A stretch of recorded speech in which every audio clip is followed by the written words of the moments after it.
जिस पहले दिन तुम्हारी अमीर बड़ी बहन क्लोई तुम्हें घर लाई, उसी दिन तुम्हारी मुलाकात अपनी दूसरी बहन जेसिका से हुई, जिसकी दोमुही बॉयफ्रेंड घुटने टेक कर तुम्हारे दादा से उनकी मंजूरी मांग रहा था। जब वे एक दूसरे को गले लगाकर रो रहे थे और दादा दया में आकर हाँ कहने ही वाले थे, तभी परिवार को अचानक तुम्हारी अंदरूनी आवाज सुनी। बेचारी जेसिका, उसने कभी सीधे तुमसे एक पैसा नहीं मांगा, लेकिन वो और तरीकों से लालची है। जब भी उसे कुछ चाहिए होता है वो बस फेसबुक पर पोस्ट कर देता है और प्राइवेसी सिर्फ मुझे और तुम्हें दिखाने पर लगा देता है। बेचारी बेवकूफ बिल्कुल अनजान है, हमेशा कोई ना कोई बहाना ढूंढकर उसे वो चीज तोहफे में दे देती। मेरी बहन हर तरह से बेहतरीन है, बस जाहिर है उसने पैदा होने से पहले इंटेलिजेंस स्टैट्स मैक्स नहीं किए। तुम उसे अपना पहला प्यार मानती हो, लेकिन वो तुम्हें सिर्फ बैकअप एटीएम की तरह इस्तेमाल कर रहा है। जिस पल उसे असली चीज मिल जाएगी, तुम ही पहली होगी जिसे वो धोखा देगा। जेसिका की आंखें हैरानी से चौड़ी हो गईं। धोखा देने का क्या मतलब? बैकअप क्या? दादा हैरान रह गए। ये क्या हो रहा है? क्या ये उस लड़के के मन की बात थी?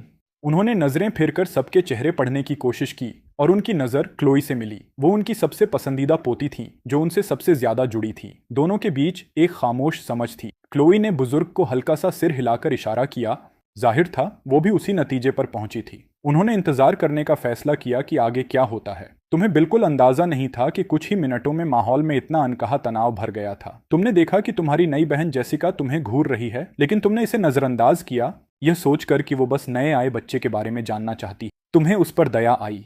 जेसिका के पास सब कुछ लगता है, लेकिन वो किसी और के रिश्ते के नाटक में मोहरा बनकर रह गई है। ब्रैंडन सिर्फ इसलिए वापस आया क्योंकि उसकी असली गर्लफ्रेंड से झगड़ा हुआ था। वो जेसिका को उसे जेलस करने के लिए इस्तेमाल कर रहा है। और देखो, जेसिका अमीर है, भोली है और खूबसूरत है। दिलासे का एकदम सही जरिया। जैसे ही वो दोनों वापस साथ होंगे, वो जेसिका को फेंक देगा जैसे जलती हुई रोटी। ये सुनकर जेसिका का संयम टूटने लगा। उसने गहरी सांस ली। अगर बात सिर्फ पैसों की थी तो वो कोई मायने नहीं रखता। उसने ब्रैंडन का हाथ थामा, दादा के सामने खड़ी हुई और नेकनियती से बोली, चाहे कुछ भी हो, ब्रैंडन ने मेरी जान बचाई थी। आज मैं उसके बिना यहाँ नहीं होती। ग्रैंडपा, क्या यह सबसे ज्यादा जरूरी नहीं है? दादा ने नाक भौं सिकोड़ी। कहने ही वाले थे, यह तो पुराने जमाने की बात है। आजकल कोई जान बचाने के बदले शादी नहीं करता। लेकिन बूढ़े आदमी के बोलने से पहले ही एक और बेबाक आवाज हवा में गूंजी। जान बचाई? ब्रैंडन ने मेरी बहन की जान कब बचाई?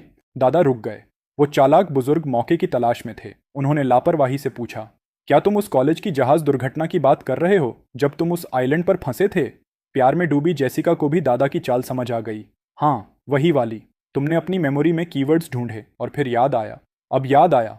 ओह, मेरी बहन की कहानी तो बड़ी दर्दनाक है। सच में बहुत बुरा हुआ। जेसिका ने मन में सोचा, ये मैं दर्दनाक कैसे हूं? जरा समझाओ तो। जेसिका को पता ही नहीं है ना?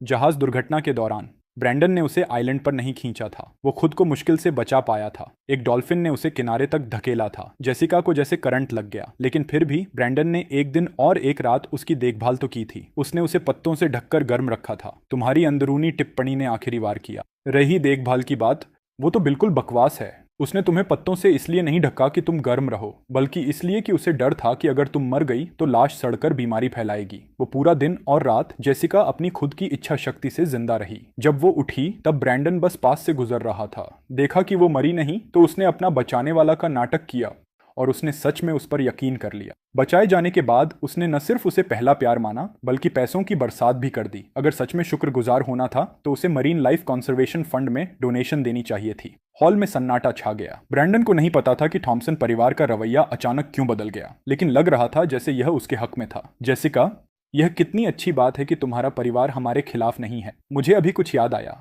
जब मैं पानी में था, मुझे लगता है मैंने एक डॉल्फिन देखी थी। ब्रैंडन, क्या तुम्हें कुछ याद है? जेसिका ने अचानक पूछ लिया। अचानक हुए इस सवाल से ब्रैंडन का दिल धक से रह गया। वो अचानक ये कैसे याद कर सकती है? तुम गलत सोच रही हो, मुझे कुछ याद नहीं, ब्रैंडन ने जबरदस्ती शांत रहते हुए कहा। लेकिन उसकी उस पल की घबराहट उसे दे चुकी थी। जेसिका की भौहें सिकुड़ी और उसकी आवाज ठंडी पड़ गई। ब्रैंडन, तुम झूठ क्यों बोल रहे हो? जैसे ही तुमने बोला, सब कुछ याद आ गया। वो पूरा दिन और रात मैं उस बीच पर अकेली थी। तुमने मुझे बचाया ही नहीं था। अरे भगवान, यह क्या हो गया अभी? जेसिका का दिमाग अचानक कैसे चालू हो गया? तुमने अंदर ही अंदर चिल्लाया, एक मानसिक झटका, इतना जोर से कि जेसिका को लगभग संयम खो देना पड़ा। ब्रैंडन कुछ नहीं बोला, जो खुद एक कबूलनामा था। उसकी उम्मीद की आखिरी किरण टूट गई। जेसिका ने उसे हाथ हिलाकर दूर किया। बस जाओ। हम खत्म हो गए, दोबारा कभी संपर्क मत करना। ब्रैंडन का चेहरा शर्म से लाल हो गया। उसने सोचा भी नहीं था कि उसका झूठ इतनी जल्दी पकड़ा जाएगा। थॉमसन परिवार की जानी बूझी नजरों के तले वो पूरी तरह टूट गया और घबराकर भाग गया। उसकी पीठ देखते हुए जेसिका ने सिर झुका लिया। दिल टूटा दिख रही थी। दुखी मत हो, दिलासे की यह सोच सुनकर जेसिका ने तुम्हारी तरफ देखा अजीब तरह से छू गया उसे। ये जरूर वो नया भाई है जिसे वो घर लाए हैं। भले ही इसने अभी मेरी दुनिया तोड़ दी। जैसा कहते हैं, अगर 99 बार हार मिले तो उठो और एक बार और कोशिश करो ताकि गिनती 100 हो जाए। हाँ, दूसरी बात सोचें तो शायद हम बस उसे मारें ही। जेसिका गुस्से से लगभग बेहोश हो गई। दादा ने आंखें मूंह लीं। रोको, मत दिखाओ, उस दम कोने को मुस्कुराना है। दादा ने खखार कर गला साफ किया। वो उनकी पोती थी आखिरकार, और अगर वो सच में बेहोश हो गई तो उन्हें ही संभालना पड़ता। तुम ईथन हो ना, आने से पहले ही बुला लिए जाओ। तुम्हें याद आया कि तुम परिवार से मिलने आए हो और जल्दी से चले आए। हाँ, मैं ही हूँ। Hello grandpa. दादा ने रूखा सा सिर हिलाया। दशकों तक कठोर उद्योगपति रहने के बाद वो कम बोलने वाले इंसान थे। उन्हें उम्मीद नहीं थी कि बुढ़ापे में अचानक एक नया पोता होगा, और उन्हें समझ नहीं आ रहा था कैसे पेश आए। लेकिन उनकी गूगल सर्च पर आधारित रिसर्च के मुताबिक पहला कदम था भरपूर आर्थिक मदद देना ताकि भविष्य में कोई तकलीफ ना हो। यही सोचकर दादा ने अपनी छड़ी ठोकी। वो कभी बात को घुमाने फिराने वाले नहीं थे, इसलिए सीधे बात पर आ गए। पहली बात, थॉमसन परिवार में वापसी पर स्वागत है। दूसरी, अब जब तुम यहाँ हो तो कुछ नियम माननी होंगी। पहला नियम, ये घर वापसी कम, क्लास में वापसी ज्यादा लग रही है। क्या ग्रैंडपा सीईओ हैं या प्रिंसिपल? या सभी बॉसेस ऐसे ही बोलते हैं? यानी मैं तो फंस गया। जिंदगी भर बोर्ड रूम्स में सोता रहूंगा। ये बहुत बोरिंग है। ये सुनकर दादा ने आलस से एक पलक उठाई और देखा कि तुम उनके सामने बिल्कुल शांत बैठे हो, और उन्होंने अपने तैयार किए नियम पढ़ना जारी रखा। लेकिन उन्हें नहीं पता था कि खाली दिमाग शैतान का घर होता है, और अभी तुम्हारा दिमाग इतना खाली था कि उन्हें ही परखने लगा। धीरे धीरे तुम्हारी नजर उनके बाएं हाथ की पीठ पर पड़े पुराने निशान पर टिक गई। कुछ लोग बुढ़ापे में इतने गंभीर दिखते हैं, लेकिन कभी वो प्यार के लिए मैदान में उतरने वाले योद्धा थे। इन शब्दों पर क्लोई और जेसिका, जो दादा के भाषण से चुपचाप खिसकने वाली थीं, ने शालीनता से पैर वापस खींच लिए। तुम्हें दादा की नजर का अंदाजा नहीं था। अपनी ही दुनिया में खोए थे। ग्रैंडपा एक छोटे से खेतीहर गांव से थे। वो और ग्रैंडमा बचपन के प्रेमी थे। एक साल ग्रैंडमा के जन्मदिन पर वो खेतों में धान काट रहे थे। जब पता चला तो उन्होंने कुछ रोमांटिक करने की सोची, तो उन्होंने जंगली फूलों का एक बड़ा गुलदस्ता उन्हें देने के लिए तोड़ा। लेकिन जो उन्हें उम्मीद नहीं थी वो यह था कि ये रहे $5 मिलियन वेलकम गिफ्ट के रूप में। जैसे चाहो खर्च करो। दादा ने अचानक गरजते हुए कहा। इतनी बड़ी रकम सुनकर तुम पूरे डॉलर साइन की शक्ल में बदल गए। ग्रैंडपा, आप सिर्फ मेरे ग्रैंडपा नहीं, आप तो मेरे भगवान हैं। दादा ऊपर से शांत रहे, लेकिन अंदर से पसीना आ गया। वो तो लगभग बोल ही देता। बचत हो गई। पास में जेसिका और क्लोई ने यह देखकर हताशा महसूस की। बाकी कहानी क्या थी? बताते रहो। ये सिर्फ $5 मिलियन है। तुम ऐसे बिहेव कर रहे हो जैसे हम ये अफोर्ड नहीं कर सकते। इतनी छोटी रकम से प्रभावित होना तो ठीक नहीं। तुम्हें दिखाना होगा कि असली दौलत क्या होती है। $5 मिलियन से तुम्हारी अंदरूनी बड़बड़ाहट को बंद कर दादा ने तुम्हें व्यस्त रखने का फैसला किया ताकि अपने अतीत को और न खुरचो। सच में वो हैरान थे। तुम्हें यह जानकारी कहाँ से मिली? इतने पुराने किस्से कैसे जानते हो? उनका तुम्हारे उस मुंह से प्यार नफरत का रिश्ता था। फिलहाल ये सब एक तरफ रखकर दादा ने अपनी गूगल सर्चेस से बनाई बच्चे पालने की गाइड खोली, जो उन्होंने एक छोटी नोटबुक में रखी थी। उसके मुताबिक दूसरा नियम था कि पैसे देने के बाद लड़के को तरह तरह की उच्च वर्गीय लड़कियों से मिलवाओ। बेहतर था कि सारे विकल्प दिखाओ ताकि वो पहली लड़की को देखकर ही न पड़ जाए। आज इसके लिए एकदम सही मौका था। दादा ने अपनी सबसे भरोसेमंद पोती की तरफ देखा। आज दोपहर ऑफिस जा रही हो ना? भाई को साथ ले जाओ। क्लोई, जो पहले से ही तुम्हें सब दिखाने का प्लान बना चुकी थी, को कोई आपत्ति नहीं था। उसने तुम्हारी तरफ देखा। क्या तुम यहाँ रहना चाहते हो या मेरे साथ ऑफिस चलना? क्या तुम लोगों ने मेरी पूरी जिंदगी प्लान कर ली है? लेकिन चलो, $5 मिलियन के लिए जो चाहो बना लो मुझे। क्लोई के साथ जाने को तैयार। तुमने फरमाबरदारी से सिर हिला दिया। क्लोई खुद को तुम्हें कुछ एक्स्ट्रा बार देखने से नहीं रोक पाई। क्या यह बच्चा मल्टीपल पर्सनैलिटी का मामला है? जेसिका को पीछे रहकर दादा का सामना करना था, इसलिए वो साथ नहीं आ सकती थी। तुम जाते वक्त ग्रैंडपा के हाथ को घूर रहे थे। कुछ है? क्लोई ने जाते समय लापरवाही से पूछा। तुमने पलकें झपकाईं। ओह नहीं, बस उनके हाथ के पीछे का निशान देखा और थोड़ा जानना चाहा। बात करें तो हाँ, कहाँ था मैं? ओह हाँ, ग्रैंडपा ग्रैंडमा को फूल देने और रोमांटिक इजहार करने ही वाले थे। लेकिन जैसे ही वो गले मिलने वाले थे, वो मुर्गे की बीट पर फिसल गए, पांव उखड़ गए और छोटी पहाड़ी से लुढ़कते हुए गाय के बाड़े में जा गिरे। वो न सिर्फ मुंह के बल कीचड़ में गिरे, बल्कि हाथ भी कट गया। क्लोई ने कसम खाई कि उसने पूरी ताकत लगाई, लेकिन हंसी रोक नहीं पाई। अपनी पसंदीदा पोती से इस विश्वासघात से अचकचाए बूढ़े आदमी का चेहरा शर्म से लाल हो गया। उनकी आंखों से खंजर निकले और उन्होंने मन में ठान लिया कि दोनों पोतियों से बदला लेंगे। रुको, बुढ़ा अभी देखेगा। रही बात तुम्हारी 14 साल के बच्चे से क्या नुकसान? तुम बस सोच ही रहे थे। बुरी सोच तो बहनों की थी। एक छींक के बाद क्लोई गप्पों के बादशाह के साथ ऑफिस की तरफ निकल गई। तुम्हें लगा चुप रहने से ऑकवर्ड होगा, तो क्लोई से उत्सुकता से पूछा, आपकी कंपनी कैसी है? क्लोई ने उदासीनता से जवाब दिया, ठीक ठाक है, बहुत बड़ी नहीं, डिसेंट रेवेन्यू। वैसे जब तुम डेटिंग करो तो किसी ऐसे को ढूंढना जिसका फैमिली बिजनेस कम से कम इतना बड़ा हो। ये कोई बहुत ऊंचा स्टैंडर्ड नहीं है। गाड़ी ऑफिस बिल्डिंग के सामने रुकी। तुमने गर्दन 180 डिग्री पीछे खींची और फिर भी ऊपर नहीं देख पाए। क्लोई, मुझे कभी नहीं लगा था कि तुम अकेले मरने की उम्मीद रखती हो। क्लोई ने आखिरी बात साफ सुनी। उसने भौंहा उठाई और तुम्हारे सिर पर हाथ फेरा। क्या देख रहे हो, चलो अंदर। पूरी ऊपरी मंजिल सीईओ का एग्जीक्यूटिव स्वीट था। क्लोई अपनी डेस्क पर बैठ गई। एक वीडियो कॉन्फ्रेंस करनी है, तुम थोड़ी देर रहो, कंपनी घुमाऊंगी जब हो जाए। तुमने थोड़ी देर सुना, समझ आया रुचि नहीं है, और क्लोई के काम करते हुए खूबसूरत प्रोफाइल पर ध्यान लगाया। क्लोई बहुत सुंदर है। यह चाहत भरी बात सुनकर क्लोई के मुंह पर मुस्कान आ गई। ये नहीं था कि उसने तारीफ नहीं सुनी थी, इतनी सुन सुनकर थक गई थी बचपन से, लेकिन कितनी सच्ची थी। तुम अलग थे, तुम सच में यह मानते थे, जो किसी तरह और भी प्यारा लगा। कुछ मिनट बाद तुम्हारी चिंतित आवाज फिर उसके मन में गूंजी, गहरी परेशानी के साथ। यह कितना अफसोसनाक है, इतनी खूबसूरत औरत को उसकी सबसे भरोसेमंद सेक्रेटरी फंसाकर जेल भेजने वाली है, जो चुपके से एक राइवल कंपनी के साथ काम कर रही है, और वो भी फाइनेंशियल क्राइम्स के लिए। सेक्रेटरी सालों से किताबें गड़बड़ करती रही हैं, बिल्कुल छुपाकर। मैं क्या करूं? क्लोई को कैसे चेताऊं बिना शक उठाए? मेरा उसके किसी प्रोजेक्ट से कोई लेना देना नहीं है, तो अगर अचानक यह बात छेड़ूं तो बहुत अजीब लगेगा, लेकिन अगर कुछ नहीं किया तो मेरी बहन सच में सलाखों के पीछे जाएगी। क्लोई का एक्सप्रेशन ठंडा हो गया और उसने आइस्ड अमेरिकानो जोर से डेस्क पर पटका। तुमने ऊपर देखा? हैरान। फाइनेंस डिपार्टमेंट का प्रमुख, जो अभी अभी रिपोर्ट देने आया था, चौंक गया। मिस थॉमसन, कोई प्रॉब्लम है? मुझे याद आया कि मैंने काफी समय से किताबों का ऑडिट नहीं किया। पिछले कुछ सालों के फाइनेंशियल रिकॉर्ड्स तैयार करो और मुझे भेजो। फाइनेंस हेड को समझ नहीं आया क्या हो रहा है, लेकिन सवाल पूछने की हिम्मत नहीं थी और वो फरमानबरदारी से इंतजाम करने चला गया। पलक झपकाओ, पलक झपकाओ। क्लोई ने अचानक किताबें जांचने का फैसला क्यों किया? क्या फाइनेंस वाले ने कुछ ऐसा कहा जो मेरे यहाँ होने से उसके ध्यान में आया? एक साल के हिसाब किताब और ट्रांजैक्शन रिकॉर्ड्स बहुत ज्यादा थे। कल सुबह तक का समय लगता कम से कम। इस बीच क्लोई उठी और तुम्हें इशारा किया, आओ कंपनी घुमाती हूँ। तीनों सेक्रेटरीज के पास जाते हैं और देखते हैं कौन सी मुझे धोखा देने की कोशिश कर रही है। जैसे ही वो नीचे जाने के लिए एलिवेटर की तरफ बढ़े, किसी से टकराए। वो आदमी साफ नीले सूट में था। उसकी आंखों में तेज इंटेलिजेंस और एक तरह की भोली भाली बेखबरी का मिश्रण था। उसमें हाल ही में कॉलेज पास आउट लड़के का वो खास फील था जो सीजन प्रोफेशनल बनने की कोशिश कर रहा हो, लेकिन पूरी तरह सफल ना हो। असिस्टेंट लियो कुछ डॉक्यूमेंट्स देने आया था और क्लोई को बाहर जाते देख हैरान हुआ। उसने जल्दी से सीधे खड़े होकर कहा, मिस थॉमसन। क्लोई ने सिर हिलाया। फाइल्स मेरी डेस्क पर रख देना। ये कौन है? थोड़ा जाना पहचाना लग रहा है। वो जानी पहचानी अंदरूनी आवाज सुनकर क्लोई ने मुड़कर देखा कि तुम लियो को ध्यान से देख रहे हो। उसने हल्की सी भौं चढ़ाई। लियो राइट एक अनाथ था जिसे परिवार ने दादा के जमाने से स्पॉन्सर किया था। जब उसने कॉलेज में थॉमसन कॉरपोरेशन संभाली, उसने सपोर्ट जारी रखा, यहाँ तक कि उसे विदेश में पढ़ने भेजा। पिछले साल ग्रेजुएशन के बाद उसने उसे भर्ती किया ताकि एक भरोसेमंद सहायक बना सके। क्या वही उसे फंसा रहा था? नामुमकिन। टाइमलाइन मेल नहीं खाता। 1 मिनट से कम में क्लोई के दिमाग में 1000 षड्यंत्र के सिद्धांत कौन थे, लेकिन इससे परिचय कराने में देरी नहीं हुई।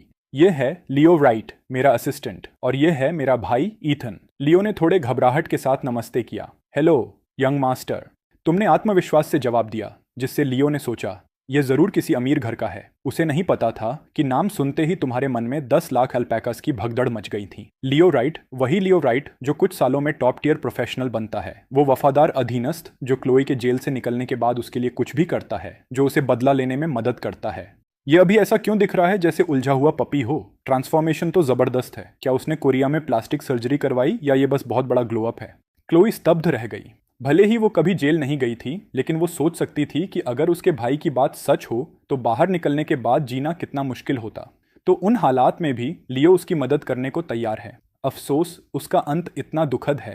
क्लोई जेल में पुरानी बीमारी की वजह से बदले का बीच रास्ता पूरा किए बगैर मर जाती है। लियो, जिसके पास कोई नहीं है, अनगिनत झटकों के बाद आखिरकार टूट जाता है। वो गैस पेडल पर पैर रखता है और मुख्य विलेन को उड़ा देता है। एक मर्डर सुइसाइड। लियो की जवान और थोड़ी भोली मुस्कान देखते हुए क्लोई की नजरें नरम पड़ी। थॉमसन परिवार इतने वफादार और कृतज्ञ इंसान के साथ बुरा नहीं करेगा। हे भगवान, एक मानसिक फैनफेयर बज उठी। जब सोचो तो लियो की जिंदगी एक दुखद एपिक जैसी है। क्लोई का बदले का सफर उसकी असमय मौत से रुक गया। उसने अपनी पूरी जिंदगी उसके मकसद को दे दी, वफादारी के साथ अंत तक। दिल जाता है उस पर। सेवा के लिए शुक्रिया। क्लोई को सिर दर्द होने लगा। क्या मेरे भाई को सेंटिमेंटैलिटी से एलर्जी है? लेकिन एक बात पक्की थी, अगर यह जानकारी सच निकली तो लियो राइट अब पहली प्रायोरिटी पर था। क्लोई ने लियो से नरमी से कहा, मैं अपने भाई को कंपनी घुमाने जा रही हूँ, तुम भी साथ आओ। ओह ठीक है। लियो सुखद आश्चर्य में था। आमतौर पर यह काम सीनियर सेक्रेटरी सैरा को मिलता। कॉरपोरेशन का काम बहुत बड़ा था। क्लोई तुम्हें लीगल डिपार्टमेंट ले गई, यह दिखाने कि असली एलीट कौन होते हैं, फिर फैशन डिवीजन में असली स्टाइल देखने। हर डिपार्टमेंट हेड जो मिलने आया अपना सबसे आकर्षक कर्मचारी साथ लाया। पूरा दौरा खत्म होते होते तुम्हें लगा कंपनी में नहीं ब्यूटी पेजेंट में हो। आखिरकार दोपहर की गतिविधियां खत्म होने वाली थी। जैसे ही ऑफिस का दरवाजा खुला, एक बेहद बेगुनाह चेहरे वाली औरत मुड़ी। क्लोई को देखकर वो तुरंत गर्मजोशी से मुस्कुराई, सोफा से एक फोल्डर उठाया और बोली, मिस थॉमसन आप आ गईं। गोल्डन बे प्रोजेक्ट का प्रपोजल ड्राफ्ट हो गया है, बस आपके फाइनल सिग्नेचर चाहिए ताकि बिड फंड्स का एलोकेशन शुरू हो सके। क्लोई ने डॉक्यूमेंट लिया और साइन करने ही वाली थी। नहीं क्लोई मत करो, वो प्रपोजल जर है। उनकी तरफ सरसरी नजर डालने के बाद तुमने अचानक मन में चिल्लाया। तुम उसे रोकने के लिए आगे बढ़ने ही वाले थे, लेकिन क्लोए पहले थी। एक जोरदार आवाज के साथ उसने पूरा प्रपोजल खिड़की से बाहर फेंक दिया और फिर तेज कदमों से हाथ धोने गई। इस हरकत से कमरे में सब हैरान रह गए और तुमने चुपचाप अपने बढ़े हुए हाथ वापस खींच लिए। सिंक से वापस आकर क्लोई ने शांति से एक पेपर टॉवल से हाथ पोंछे। बस उस पर एक कीड़ा था, मुझे उनसे डर लगता है, रिफ्लेक्स था। यह सुनकर सैरा सेक्रेटरी ने चुपके से राहत की सांस ली। उसने अच्छे स्वभाव वाली मुस्कान के साथ कहा, अच्छा समझी, मैं दूसरी कॉपी प्रिंट करके लाती हूँ, बाहर वाला भी ले आने का इंतजाम करती हूँ। उसकी मुस्कान गर्म थी, लेकिन सीईओ पर साइन करने का दबाव था। बहुत लोग अभी भी गोल्डन बे प्रोजेक्ट के लिए लड़ रहे हैं। बंद करो ये नाटक, दो मुंही कॉर्पोरेट जासूस जो मेरी बहन की भावनाओं से खेलती रही है। गोल्डन बे प्रोजेक्ट बर्बादी की राह है। जमीन ही प्रॉब्लमैटिक है। जब कैपिटल फंस जाएगी और हादसे होने लगेंगे तो तुम अचानक नकली लेजर्स लीक करके क्लोई को फंसा दोगी, है ना? उसने तुम पर भरोसा किया और तुम उसे खड्डे में डाल रही हो। सबसे बुरी हो तुम। तुम्हारी याद में गोल्डन बे का मामला थॉमसन परिवार की बर्बादी की शुरुआत था। क्लोई ने हैरानी से सैरा को देखा। उसे बहुत लोगों पर शक था, लेकिन इस पर कभी नहीं। हाई स्कूल से दोस्त थे दोनों। क्लोई जानती थी कि सैरा गरीब परिवार से थी, इसलिए सालों उसका साथ दिया और ग्रेजुएशन के बाद सीधे टॉमसन कॉरपोरेशन में ले आई। ये सोचकर यह परिणाम। क्लोई का चेहरा गहरा हो गया। धोखे का गुस्सा उबाल खाने लगा। क्यों? उसके मन की आवाज उससे भी ज्यादा गुस्से में थी। हाय, मेरी बेचारी बहन को अभी भी कुछ पता नहीं। क्या सैरा ने सालों पहले जानबूझकर क्लोई से दोस्ती की थी? वो दरअसल डेविस कॉरपोरेशन के सीईओ की नाजायज बेटी है। उस कमीने ने अपनी गर्भवती पत्नी को धोखा देकर अपनी तथाकथित सच्ची मोहब्बत से रिश्ता रखा। सैरा जानती थी कि नाजायज होने की वजह से उसे कभी स्वीकार नहीं किया जाएगा, इसलिए क्लोई के करीब आकर भविष्य के लिए जमीन तैयार की। वैसे ब्रैंडन वही है जिसे सैरा असल में परस्यू कर रही है। पता नहीं अब तक बना भी या नहीं। जेसिका के कान ब्रैंडन का नाम सुनते ही खड़े हो गए। उसकी आंखें सिकुड़ गईं। वो इसमें भी है? तुम्हारे विचार भटक गए। शायद बना लिया होगा। ब्रैंडन सैरा के लिए काम का इंसान है और भले ही जेसिका ने उसे छोड़ दिया, उसके पास सैरा पर गंदगी है। उसने जेसिका को कंपनी में लाया था और डॉक्यूमेंट्स चुराने में भी मदद की। दोनों एक ही नाव में हैं। एक डूबा तो दूसरा भी। क्लोई ने मन में व्यंग्य से सोचा, बाद में लियो से जांच करवाऊंगी। सैरा को जरा भी अंदाजा नहीं था कि चंद मिनटों में उसके सारे राज खुल चुके थे। वो ताज़ा छपा, अभी भी गर्म प्रपोजल लेकर वापस आई, चेहरे पर मुस्कान का नकाब। मिस थॉमसन अब साइन कर सकती हैं। क्लोई ने उसे देखा, फिर शांति से अपनी सीट पर बैठ गई बिना किसी जल्दी के। लेकिन मिस थॉमसन, बहुत लोग इस प्रोजेक्ट के लिए लड़ रहे हैं और यह बेहद प्रॉमिसिंग लग रहा है। अगर हमने रुक कर किसी और को मार लेने दिया तो?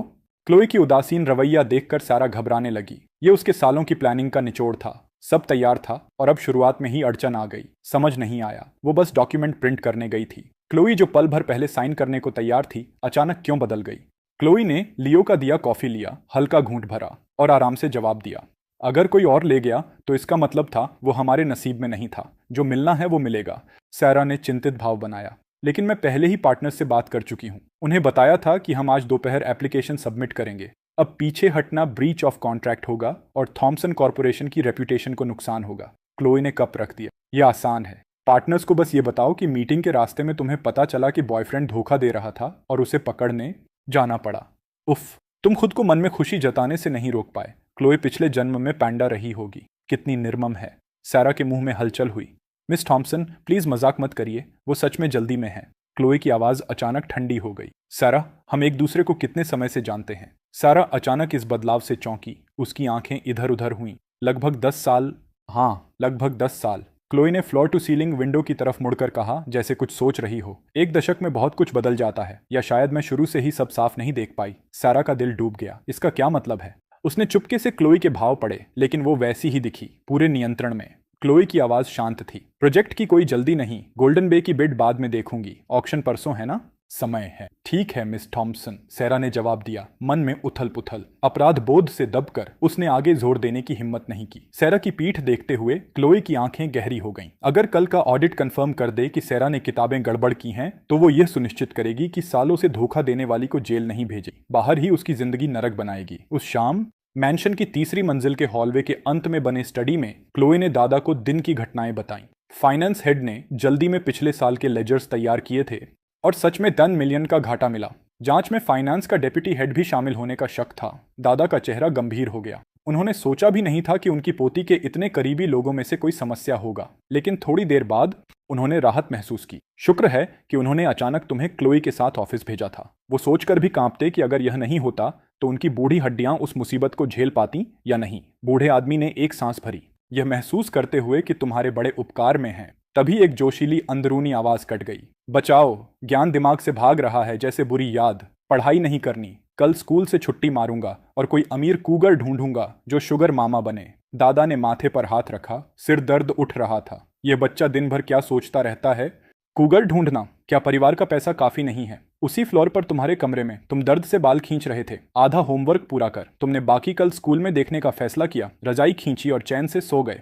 अगले दिन सूरज निकलने से पहले ही तुम्हें पूरी बदहाली के चेहरे के साथ स्कूल जाना पड़ा। जिंदगी बेकार और बोरिंग है। सुबह 6 बजे उठना इंसानियत के खिलाफ जुर्म है। तुमने बेस्वाद तरीके से ब्रेकफास्ट रोल मुंह में ठूंसा। शिकायत बंद करो, दादा ने कहा, तुम्हारे हाथ में एक गिलास मिल्क थमाते हुए। उन्होंने चिंता से जोड़ा, तुम्हारी 5वीं बहन माया उसी स्कूल में जाती है। वो सॉफ्टमोर है, क्लास 3 में। अगर कुछ चाहिए तो उसे ढूंढना। तुम खाली चेहरे से खाते रहे, दिमाग साफ जाहिर था। वो वहां आग बबूला हो रही है। छोटे बदमाश, तुमने आधी बात बताई, बाकी भी बताओ। वो और बोलने से पहले स्कूल ले जाने वाला ड्राइवर आ गया। यंग मास्टर तैयार हैं? अभी नहीं निकले तो लेट हो जाओगे। आया। दादा बुरी तरह से तुम्हें रोक कर पूछना चाहते थे, लेकिन खुद को रोका। बेबस होकर देखते रहे जैसे तुम भागे। मुख्य दरवाजा बंद होते ही दादा ने क्लोई की तरफ मुड़कर चिल्लाए, जो अभी नाश्ते के लिए नीचे आ रही थी, मेरे साथ आओ, माया को कॉल करना है। उसे बोलो कि ईथन को आज पूरे दिन साथ रखे, कहीं भी जाए। 30 मिनट बाद तुम नॉर्थवुड एकेडमी पहुंचे, एक जानी मानी प्राइवेट स्कूल। यहाँ के ज्यादातर स्टूडेंट्स अमीर और शक्तिशाली परिवारों से थे। हर साल माँ बाप अपने बच्चों को एडमिशन दिलाने के लिए हाथ पांव मारते और यहाँ सही लोगों से दोस्ती जिंदगी बना सकती। यंग मास्टर, क्या मैं अंदर तक छोड़ दूं? वो बैडमिंटन रैकेट बैग और बैकपैक दोनों काफी भारी लग रहे हैं। शुक्रिया सर, लेकिन ठीक हूँ। तुमने हाथ हिलाकर मना किया। जैसे ही तुमने रैकेट बैग उठाई, जोर की खनखनाहट हुई। एक पल दोनों चुप रहे। ड्राइवर हिचकिचाया, यंग मास्टर, क्या आपका रैकेट टूट गया? नया दिला दूं? नहीं नहीं, शुक्रिया सर, मैं सच में ठीक हूँ, तुमने कहा, फिर स्कूल की तरफ भाग ली। बिल्डिंग के अंदर पहुंचकर तुमने रैकेट बैग की जिप खोली। बाल बाल बचे, लगभग पकड़ा ली। यह रैकेट नहीं है, यह स्टील पाइप है। अनुभव से पता था कि जैसे ही पुराने परिवार से बाहर किया जाए, वो लोग जो पहले तुम्हारी चाटुकारी करते थे तुम्हारे पर टूट पड़ते हैं। ज्यादातर पुराने दत्तक भाई बहन के बहकावे में आकर, और कल जो हुआ उसके बाद बदला और भी बुरा होने वाला था। अपनी डेस्क पर लिखी गालियां और एक बार लगभग घेर लिए जाने की याद आते ही तुम्हारी आंखें उत्साह से चमक उठीं। जाग मेरे अंदर के शिकारी, समय आ गया। जब तुम अपनी क्लासरूम वापस पहुंचे, तुम्हारी पुरानी आगे की सीट, जैसा उम्मीद था, किसी और लड़के ने ले ली थी। तुम्हें गुस्सा नहीं आया। सीधे पीछे कोने में खिड़की और डस्टबिन के पास गए जहां तुम्हारी डेस्क थी। ट्रैश शब्द चमकते लाल रंग में साफ लिखा था, लेकिन हैरानी की बात, उस सीट पर एक लड़की बैठी थी, चेहरे पर किताब टिकाए, अत्यंत घमंडी अंदाज में डेस्क पर पांव फैलाए। नई तरकीब। तुमने भौं उठाई। कमरे की अजीब चुप्पी को तुमने नजरअंदाज किया। तुम्हारे क्लासमेट्स हमेशा तब चुप रहते थे जब कोई शो देख रहे हों। जैसे तुम्हारी मौजूदगी महसूस हुई, लड़की ने धीरे धीरे चेहरे से किताब हटाई। वापस आ गए? उसने बेरुखी से पूछा। वो पूरा बोल पाती उससे पहले हवा में एक चांदी की चमक, कौंधी जैसे स्टील पाइप उसके चेहरे की तरफ झूला। सामने खड़े लड़के की आंखों में कड़ा भाव था। या तो आज नई डेस्क दिलाओ या यहां से जाने नहीं दूंगा। फिर उसका चेहरा ठीक से दिखा और तुम लगभग संयम खो बैठे। भगवान, ये तो मेरी बहन माया है। यह यहाँ क्या कर रही है? माया अभी तक सदमे से उभरी नहीं थी। ये वो भाई है जिसके बारे में क्लोई ने फोन पर बताया था, जिसे उसने कहा था कि मासूम मेमने जैसा है। तो ये सामने कौन है? उससे पहले कि वो सोच पाती, वो अजीब अंदरूनी आवाज उसके मन में गूंजी, तुम्हारी आवाज से एकदम मेल खाती। और फिर माया को समझ आया, क्या मैं चोजन वन हूँ? वन, ठीक है, ये भूमिका निभा सकती हूँ। माया ने अपना सबसे डैशिंग भाव बनाया और जानबूझकर आवाज धीमी की। छोटे भाई, पहली बार मिल रहे हैं, तुम्हें कुछ कहना नहीं है?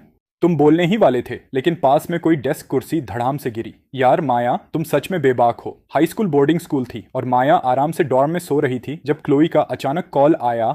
बोला कि लंबे समय से बिछड़े भाई से मिलने जाओ। यह भी धमकी थी कि मना किया तो क्रेडिट कार्ड्स बंद। इसलिए माया के पास कैपिटलिज्म के अत्याचार के सामने झुकने के अलावा कोई रास्ता नहीं था। उसने बस एक झलक दिखाकर वापस आने का प्लान बनाया था, लेकिन जब तुम्हारी क्लासरूम पहुंची तो डेस्क पर ट्रैश लिखा देखा और बुरी अफवाहें सुनी।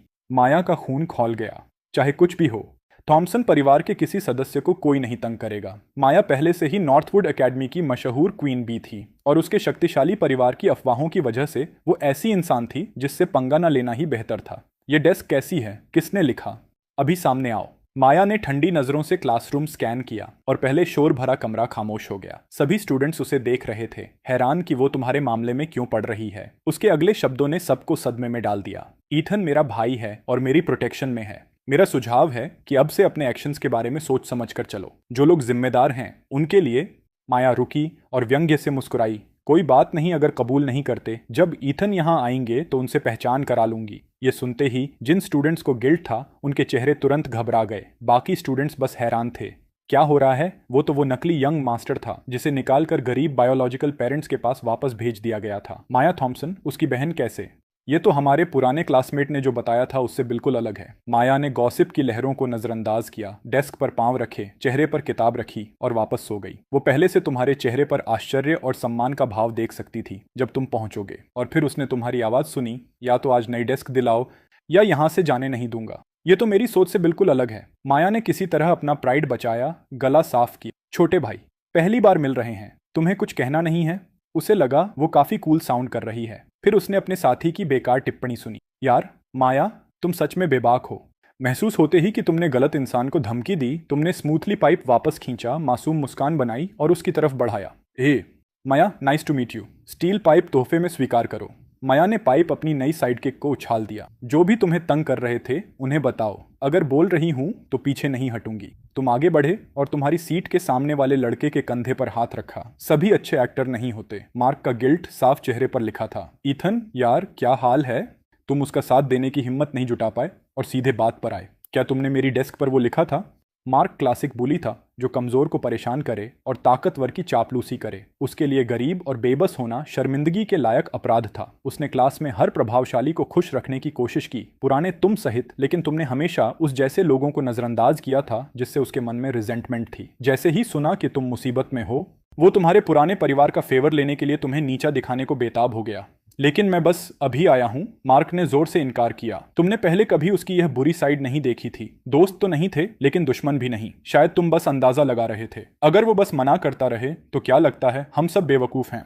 माया ने हाथ बांधे और कमरे के सामने के सिक्योरिटी कैमरा की तरफ इशारा किया। एक विशाल कैमरा यहां लगा है, क्या फुटेज खींचनी पड़ेगी? यह सुनते ही मार्क का चेहरा पछतावे से पीला पड़ गया। उसने सोचा था कि चूंकि तुम नकली हो, पैसे संबंध नहीं, पढ़ाई में भी नहीं, तो प्रिंसिपल और टीचर्स तुम्हें प्रोटेक्ट नहीं करेंगे। इसलिए उन्होंने कैमरा से बचने की जरूरत नहीं समझी। उन्हें उम्मीद नहीं थी कि पलड़ा इतना अचानक पलट जाएगा। इतनी तकलीफ क्यों उठाए? यहां बहुत लोगों ने देखा होगा, है ना? तुमने निर्दोष क्रूरता के भाव से पूछा। बाकी स्टूडेंट्स ने तुरंत बोलना शुरू किया। हाँ, मैंने देखा। मार्क सुबह सबसे पहले पेंट के डिब्बे और मॉप लेकर आया था। आरोपों की बरसात होने लगी मार्क पर। यह नहीं था, मैं तो पहले करना ही नहीं चाहता था। यह फ्रेड और विक्टोरिया का आइडिया था। अचानक नाम आने पर वो दोनों स्टूडेंट्स चुप नहीं रह सके। क्या बक रहे हो? जब सुना कि वो नोबडी है तब तुम सबसे ज्यादा एक्साइटेड थे उससे बदला लेने के लिए। हम सालों से जानते हैं एक दूसरे को। मुझे कुछ नहीं पता था इस बारे में। मैंने कुछ नहीं किया। उनका प्लान था। मैं तो उसे आते ही चेतावनी देने वाला था। बिना तुम्हारे कुछ किए तीनों आपस में ही लड़ रहे थे। होमरूम टीचर जो दरवाजे से सब देख रहा था वहीं खड़ा जम गया था। नहीं जान रहा था कि अंदर आए या बाहर रहे, खुद को जितना हो सके छोटा करने की कोशिश में। तीनों स्टूडेंट्स अब पूरी तरह उलझ गए थे। माया ने ठंडे रवैये से यह सब देखा, फिर तुम्हारे शांत भावहीन चेहरे की तरफ मुड़ी। उम्मीद है मेरे छोटे भाई के लिए यह ज्यादा ट्रॉमेटिक ना हो। शायद कुछ साइकोलॉजिकल स्कार्स पड़ेंगे। याद करते हुए कि क्लोई ने तुम्हें पूरे दिन साथ रखने को कहा है। माया ने सोचा स्कूल तो वैसे भी गया, चलो इसे साथ ले चलते हैं। वो टीचर के पास गई, लड़ते तीनों को कंप्लीटली इग्नोर करते हुए, और आराम से बोली, थॉमसन कॉरपोरेशन इसे याद रखेगी। शायद इनके पेरेंट्स को बताना ठीक रहे। मुझे यकीन है उनकी जनरेशन जानती होगी इससे कैसे निपटना है। माया ने फोन निकाला, क्लोई को हालात एक्सप्लेन करते हुए क्विक टेक्स्ट भेजा, फिर टीचर से कहा, ईथन को आज मेरे साथ जाना है, मैं साइन आउट कर रही हूँ। बिल्कुल बिल्कुल, टीचर ने कहा आपत्ति करने की हिम्मत न करते हुए। तुमने माया की बांह खींची। माया, अब घर जा रहे हैं? अपना नाम लेते सुनकर माया, जो आमतौर पर परिवार में सबसे नीचे रहती, इतनी भावुक हो गई कि लगभग रो पड़ी, लेकिन कूल बनाए रखा। नहीं, क्लोई ने कहा है तुम्हें मेरे साथ रहना है। एक बार और बोलो। उसने मदद की थी, इसलिए तुमने अनजान बनकर पूछा। क्या बुलाऊं माया? कुछ नहीं, पास साइन हो गया, चलते हैं। माया ने टीचर को नोट दिया और आगे बड़े कदमों से निकल गई। तुम पीछे चले। माया की जय हो। मन में यह जयकार सुनकर माया ठंडे फसाड के बावजूद मुंह के कोने को ऊपर जाने से नहीं रोक पाई। हाँ, बिल्कुल सही। जैसे ही मिडिल स्कूल सेक्शन से निकले, माया की बचपन की दोस्त ओलिविया उत्साह से माया के लेजेंडरी कारनामे सुना रही थी। सच में थॉमसन परिवार के जीन्स कमाल के हैं। तुम्हारी बहन हर क्लास में सोती है, कभी होमवर्क नहीं करती, हर वक्त पार्टी करती है और रात भर जागती है, लेकिन एग्जाम से 3 दिन पहले क्रैमिंग करती है और किसी तरह हमेशा साल में टॉप 3 में आ जाती है। यह गुस्सा दिलाने वाली बात है। तुम साथ चलते हुए सिर हिला रहे थे। माया आगे चलते हुए मन में तुम्हारी बहुत एक्टिव कमेंट्री सुनने पर मजबूर थी। यह झूठ है। माया रात भर गेमिंग नहीं करती, वो हेडफोन्स लगाकर सीक्रेटली ऑनलाइन लेक्चर्स सुनती है। क्लास में सोना बस सबको कंफ्यूज करने के लिए है। और होमवर्क न करने की बात, जहां तुम देख नहीं सकते वहां उसने इतने प्रैक्टिस टेस्ट्स किए हैं कि पजल बुक बन सकती है। एग्जाम से 3 दिन पहले वाला टाइम बस वो है जब वो ओपनली पढ़ सकती है। उसका घमंड एक डिस्गाइज है। असला सीक्रेट वेपन है हाइपर कॉम्पिटिटिव होना। तुम्हें ध्यान से सुनते देखकर ओलिविया और उत्साहित हो गई। और सिर्फ एकेडमिक्स नहीं, स्पोर्ट्स में भी कमाल है। हमेशा परफेक्ट स्कोर और उसकी स्टैमिना इनक्रेडिबल है। एक बार स्कूल ने एक बड़े पहाड़ पर हाइकिंग ट्रिप ऑर्गेनाइज की। हम में से ज्यादातर ने टिकट बूथ पर ही हार मान ली, लेकिन वो समिट तक पहुंच गई। सुपर ह्यूमन था, इतना कूल। और अगले दिन स्कूल में आई जैसे कुछ हुआ ही नहीं। लेकिन तुमने शायद उसे कभी ऑल नाइटर के बाद नहीं देखा होगा, जब वो इतनी थकी होती है कि हिल नहीं पाती। पूरा शरीर जेली जैसा होता है, लेकिन मुंह उतना ही जिद्दी। इस बीच माया आगे चलते हुए फोन से खेलती हुई पसीना छूटने लगा। यह बच्चा बहुत ज्यादा जानता है। हैरानी की बात, आमतौर पर काम में डूबी रहने वाली क्लोई ने टेक्स्ट्स के जवाब लगभग तुरंत दिए, जैसे उनका इंतजार हो। क्लोई से माया को पता चला कि वो अकेली चोजन वन नहीं है। ये गिफ्ट पूरे परिवार पर असर करती लग रही है। क्लोई ने उसे सीक्रेट रखने और आई मैसेज हिस्ट्री डिलीट करने को भी कहा। तुम्हारे पास ये अजीब एबिलिटी क्यों है? क्लोई ने बताने की हिम्मत नहीं की और पूछने की माया में भी नहीं। क्लोई, मान लो तुम्हारा भाई ऊपर से उतरा हुआ देवता है जो हम आम इंसानों को बचाने आया है। माया, सच में क्लोई? तुम्हें कब से ह्यूमर आने लगा? क्लोई, मैं बस ह्यूमरस नहीं हूं, मैं तुम्हारी पिटाई भी करूंगी। अपने भाई का अच्छे से ख्याल रखो। इस महीने अलाउंस बढ़ा दूंगी। कुछ हुआ तो जानती हो क्या होगा। माया, वो सिर्फ 1 दिन से वापस आया है। क्या हम सच में भाई घर लाए हैं या अपना नया ओवरलॉर्ड?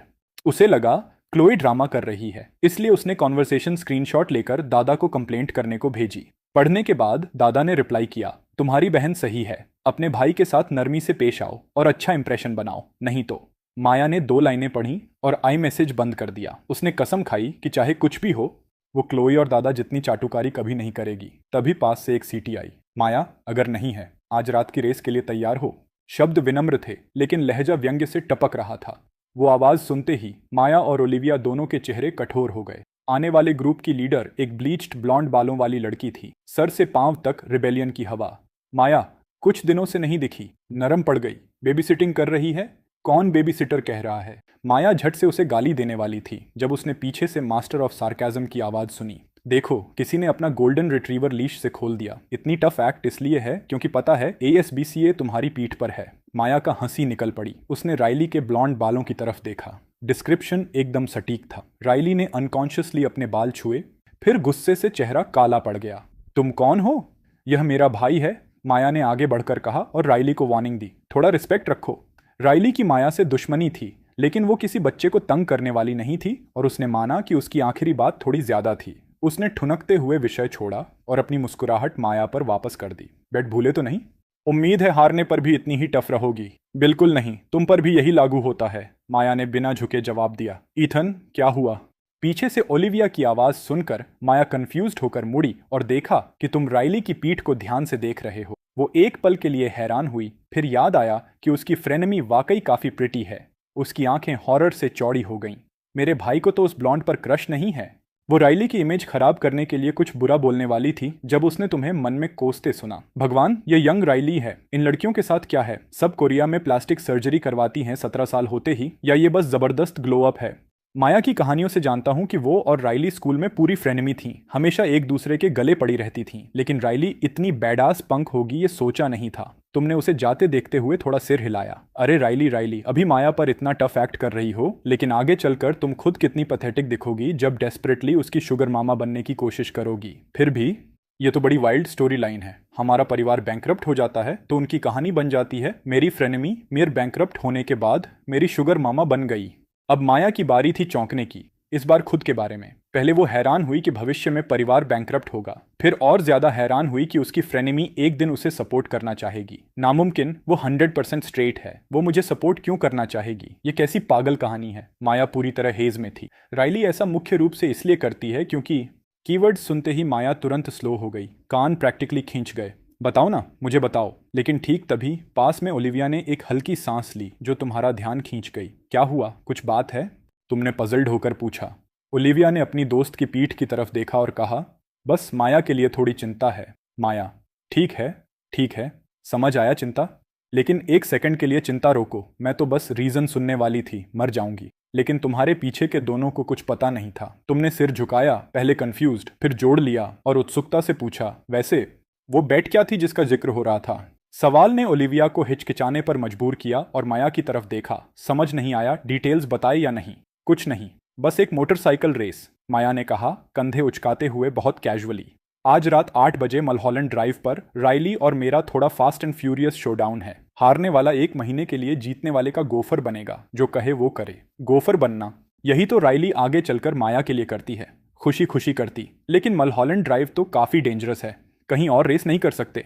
माया ने भौंहा उठाई। अपने पैशन की बात होने पर उसका पूरा डिमीनर बदल गया, उज्ज्वल और एनर्जेटिक। वो मुस्कुराई, केनाइन टूथ दिखाते हुए। मेरी स्किल्स पर भरोसा नहीं? चिंता मत करो, मलहॉलैंड ड्राइव पर मैं नींद में भी हैंडल कर सकती हूँ। ये फाइन है, सच में। उसके बाद उसने ध्यान तुम पर लगाया। तो आज रात घर जाना है या मेरे विला में रहोगे? नॉर्थवुड एकेडमी बोर्डिंग स्कूल था, लेकिन स्टूडेंट्स ऑफ कैंपस भी रह सकते थे जब तक ग्रेड्स न गिरें। अपने सीक्रेट स्टडी सेशंस और बाद में सबको चौंकाने की सुविधा के लिए माया ने स्कूल के पास एक विला खरीदी थी। पूरी तरह फर्निश थी और गराज उसके प्यारे मोटरसाइकिल कलेक्शन से भरा था। मलहॉलैंड ड्राइव की बेट किसी वजह से तुम्हें बहुत डिस्टर्ब कर रही थी, इसलिए तुमने तुरंत कहा कि उसके साथ विला जाना चाहते हो। माया, जो पहले से तुम्हें साइन आउट कर चुकी थी, को कोई आपत्ति नहीं थी और आगे बढ़ गई। लेकिन जैसे ही उसने दरवाजा खोला, उसे पछतावा हुआ क्योंकि वो भूल गई थी कि तुम वहां थे। तुम एक दीवार जो पूरी तरह इंग्लिश वोकैब्युलरी फ्लैश कार्ड से ढकी थी, उसे देखते खड़े रहे। माया, तुम सच में मेहनती स्टूडेंट हो। यही है आउटवर्डली स्लैकिंग, सीक्रेटली ग्राइंडिंग। सभी से सावधान रहो जो कहते हैं कि वो हार मान रहे हैं, क्योंकि वो शायद बस तुम्हें साइक आउट करने की कोशिश कर रहे हैं, जबकि खुद मेहनत कर रहे हैं। अगर उनकी बात मान ली तो हारोगे। माया के मन में क्लोई और दादा की धमकियां और रिश्वतें थीं, अच्छी इमेज बनाने के लिए। हाँ, मेरी मेहनती स्पिरिट से सीखो। तभी तुम हाथ पीठ पर बांधकर कैलेंडर के पास चहलकदमी करते पहुंचे। ये पॉस्चर किसी बूढ़े आदमी की सुबह पार्क में टहलने जैसी थी कि माया को अचानक तुम्हें केन थमाने का मन हुआ। उसका मुंह फड़का। उसने लड़कों के साथ ज्यादा वक्त नहीं बिताया था बड़े होते हुए। उसने सोचा, हम दोनों स्टूडेंट्स हैं, क्यों ना प्रैक्टिस टेस्ट साथ करने का इनवाइट दूं। जितना सोचा उतना अच्छा लगा। एक बड़ी बहन धैर्य से छोटे भाई की पढ़ाई में मदद करती है, कितना होलसम प्यारा दृश्य होता। तुम कैलेंडर के सामने खड़े थे, चेहरा और गहरा होता जा रहा था, आने वाली तबाही से बेखबर। तुमने फोन निकाला। आज 18 नवंबर 2023 है, मलहॉलैंड ड्राइव। माया की बेट। अब याद आया, आज वो दिन है जब माया का एक्सीडेंट होता है। उसकी मोटरसाइकिल का टायर फट जाएगा, वो गंभीर रूप से घायल होगी और उसके दोनों पैर परमानेंटली डैमेज हो जाएंगे। वो कभी लंबी दूरी नहीं चल पाएगी और कभी स्ट्रेन्युअस एक्सरसाइज नहीं कर पाएगी। 2 दिन आईसीयू में भी रहेगी। Permanently damaged legs. सिर्फ ये भयानक परिणाम सुनकर ही माया पीछे लड़खड़ा गई। उन कुछ वाक्यों ने उसकी शांति चकनाचूर कर दी। लेकिन यह तो समझ नहीं आता। माया ने तुरंत कमजोरी पकड़ी। उसकी बाइक में टॉप ऑफ द लाइन सब कुछ है, पत्थरों पर भी चली जाए तो टायर नहीं फटेगा जब तक कोई सड़क पर कीलें न फेंके। लेकिन यह भी नहीं हो सकता क्योंकि वो अकेली क्रैश नहीं होती और वो रेस से पहले हमेशा बाइक इंस्पेक्ट करती है। तो मैकेनिकल फेलियर भी नहीं। किसी ने माया की मोटरसाइकिल के टायर के अंदर एक छोटा डेटोनेटर इंस्टॉल किया था। माया की पुतलियां सिकुड़ गईं। हाई स्पीड पर टायर फटने के भयावह परिणाम वो खुद से बेहतर कोई नहीं जानती। वो निष्कर्ष पर नहीं कूद सकी। राइली नहीं हो सकती, वो इतनी क्रूर नहीं है। तुम्हें बिल्कुल अंदाजा नहीं था कि पीछे खड़ी इंसान तुम्हारे विचारों की वजह से इमोशनल रोलर कोस्टर पर थी। तो किस बेवकूफ ने लगाया? मुझे ठीक से याद नहीं। तुमने दिमाग खींचा, मेंटल सीपीयू ओवरहीटिंग पर। मुझे लगता है कोई बर्बादी के कगार पर पहुंचा अमीर बच्चा था, राइली का कोई लूजर दोस्त। अपने परिवार को बचाने के लिए उसने माया और राइली की पीठ पीछे इलीगल बेटिंग पूल खड़ा कर दिया, दूसरे अमीर बच्चों को बेट लगाने को इनवाइट करके। वो खुद बुकी बना और अपने परिवार का बचा खुचा सारा पैसा राइली पर लगाया। जीत पक्की करने के लिए किसी तरह माया का एड्रेस ढूंढा, उसके गैराज में घुसा और मोटरसाइकिल के टायर से छेड़खानी की। माया अंदर मुस्कान बनाए रखी लेकिन दांत पीस रही थी। तो यह था गैम्बलर्स का सबसे बुरा हो। डिटेल्स काफी थे। इलीगल गैम्बलिंग अकेला ही उस नामालूम कमीने को लंबे समय के लिए अंदर करने के लिए पर्याप्त था। पुलिस कॉल करनी होगी।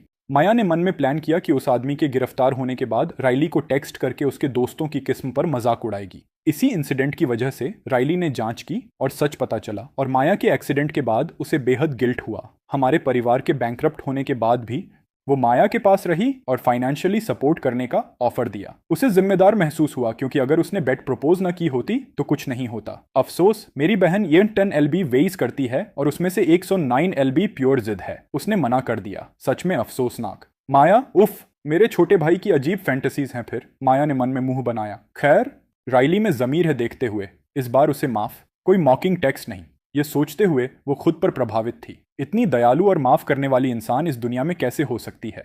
तुम्हारे दिमाग में अचानक एक आइडिया आया। तुम माया की तरफ मुड़े चमकती मुस्कान के साथ। माया, क्या अपना मोटरसाइकिल गैराज दिखाओगी? मैंने कभी नजदीक से नहीं देखा।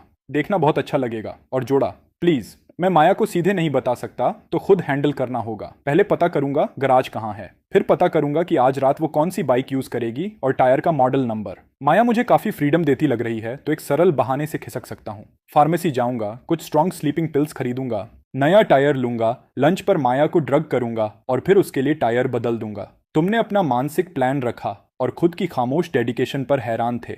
अच्छा, प्लान परफेक्ट है। बस प्रॉब्लम यह है कि मैंने कभी मोटरसाइकिल पर काम नहीं किया, लेकिन कोई बात नहीं, पहली बार तो होती ही है। मैंने बाइसिकल फिक्स की है, प्रिंसिपल सिमिलर होगा। माया, यह सिमिलर नहीं है बिल्कुल। ये देखकर कि माया ने जवाब नहीं दिया, तुमने उसका नाम फिर पुकारा। बिल्कुल दिखा सकती हूँ, लेकिन एक सेकंड। वो जल्दी से दूसरे कमरे में गई, फोन पर कुछ देर टैप किया और एक बड़ा टूल बॉक्स लेकर आई। माया मुस्कुराई। छोटे भाई, मोटरसाइकिल का पूरा टूटना देखना चाहते हो?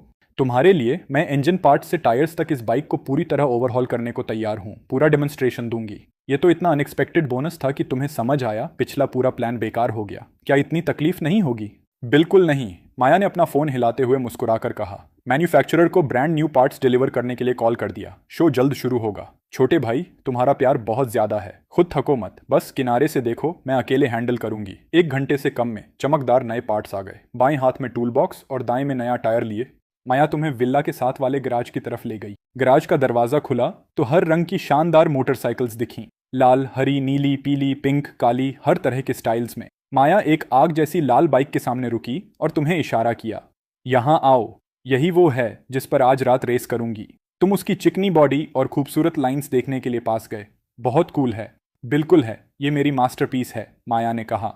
बाइक के बारे में बात करते हुए उसका चेहरा खिल उठा। असल में उसने बस एक संक्षिप्त ओवरव्यू देने का प्लान बनाया था क्योंकि उसका मुख्य लक्ष्य टायर बदलना था। लेकिन जब उसे एहसास हुआ कि तुम छुपकर बोर नहीं हो रहे और सच में ध्यान से सुन रहे हो तो वो एक्साइटेड हो गई और बड़े उत्साह से हर एक कंपोनेंट समझाने लगी। रुकी तो बस तब जब टायर तक पहुंची। उसने कुछ भी छुपाने की कोशिश नहीं की। ठीक तुम्हारे सामने टायर बदला। उसके बाद उसने पुराना टायर एक तरफ रखा और एक छोटे चाकू से इनर ट्यूब काटकर खोला। तुम्हें मोटरसाइकिल्स के बारे में कुछ नहीं पता था, इसलिए तुमने मान लिया कि यह एक सामान्य प्रक्रिया है। दोनों पूरी तरह ध्यान लगाए हुए थे जब उसके दस्ताने पहने हाथ को टायर के अंदर एक छोटी गोल चीज महसूस हुई। माया की पुतलियां सिकुड़ गईं। इसके बारे में सुनना एक बात थी, लेकिन अपनी आंखों से सबूत देखना एक अलग ही स्तर का झटका था। उस पल, उस भविष्य के बारे में सोचते हुए जो तुमने बताया था, जहां वो परमानेंटली डिसेबल्ड हो जाती, उसकी रीढ़ में एक सिहरन दौड़ गई।